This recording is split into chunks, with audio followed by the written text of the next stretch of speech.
ကဲဒီနေ့မှာတော့တောနဲ့ထဲကစစ်သားတွေနဲ့နင်ဂျာတွေရဲ့တေတွင်းတိုက်ပွဲအကြောင်းကိုတင်ဆက်ပေးသွားမှာပါတောအုပ်ကြီးထဲမှာစစ်သားတွေဟာလှန်တွေကိုတုံးပြီးပုံအောင်နေတဲ့နင်ဂျာတွေကိုတယောက်ပြီးတယောက်ရှာဖွေနေကြပါတယ်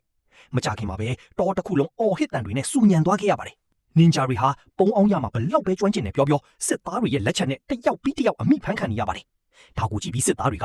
ဒီနင်ဂျာတွေတော်တော်ဦးကြောင်ကြောင်နိုင်တာပဲဒီလိုအောက်တန်းစားအယောင်ဆောင်မှုမျိုးနဲ့ငါတို့ကိုလှည့်စားလို့ရမယ်ထင်နေတာလားဆိုပြီးလှောင်ပြောင်နေကြတာပေါ့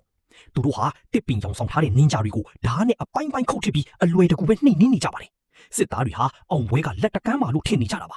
ဒါပေမဲ့သူတို့မသိတာကအသက်ခံလိုက်ရတဲ့နင်ဂျာတွေဟာအစ်စ်နှိမ့်နင်ဂျာလေးတွေပဲရှိပါသေးတယ်တကယ်အစ်စ်မြင့်နင်ဂျာကြီးတွေကတော့အချိန်ကောင်းကိုစောင့်ပြီးပုံအောင်နေကြတော့ပါစစ်သားတွေပေါ်ပေါ်ဆဆဖြစ်သွားတဲ့အချိန်မှာတော့ဝုန်းကနေဆိုပြီးအစ်စ်မြင့်နင်ဂျာတွေဟာလူစုခွဲပြီးစစ်သားတွေကိုဝိုင်းရံပိတ်ဆုပ်လိုက်ပါတော့တယ်စစ်သားတယောက်ကခုန်တက်လာတဲ့နင်ဂျာကိုဓာတ်နဲ့ခုတ်လိုက်ပြီးထိလိုက်တာကတစ်သားတိုင်ကြီးဖြစ်နေပါတယ်အဲ့ဒီတစ်သားတိုင်နောက်ကနေနင်ဂျာကရုတ်တရက်ထွက်လာပြီးစစ်သားကိုအသေးတက်လိုက်ပါပြီဒီမြင်ကွင်းကိုမြင်လိုက်ရတဲ့အခါမှာတော့နင်ဂျာတွေဟာစစ်သားတွေဆိုတာလေအနိုင်မတိုက်နိုင်တဲ့သူတွေမဟုတ်ပါလားဆိုတာကိုသဘောပေါက်သွားပြီးအာတက်တရောနဲ့ထိုးစစ်ဆင်มาတော့တယ်အစင်မြင့်နင်ဂျာတွေရဲ့စမ်းကျင်လာတဲ့တိုက်ခိုက်ရေးပညာတွေကြောင့်စစ်သားတွေဘက်ကအကြအဆုံးတွေအယမ်းများလာပြီးစစ်မျက်နှာပြင်ကလေးပြောင်းပြန်ဖြစ်သွားပါတယ်အချိန်ကြီးမဟန်တော့တာကိုတိလိုက်တဲ့စစ်ဗိုလ်ချုပ်ကတော့တိုက်ပွဲတွေကနေခိုးထွက်ပြီးထွက်ပြေးဖို့ကြိုးစားပါတော့တယ်ဒါပေမဲ့နင်ဂျာကဗိုလ်ချုပ်နောက်ကိုထပ်ပြတ်မကွာလိုက်လာခဲ့ပါတယ်ဗိုလ်ချုပ်ကိုလှုပ်ကြံဖို့ခုန်အုပ်လိုက်တဲ့အချိန်မှာပဲများတစင်းကနင်ဂျာကိုလာမှန်ပြီးလွင့်ထွက်သွားစေခဲ့ပါတယ်ဒါဟာဗိုလ်ချုပ်ခေါ်ထားတဲ့စစ်ကူတွေရောက်လာတာပဲဖြစ်ပါတယ်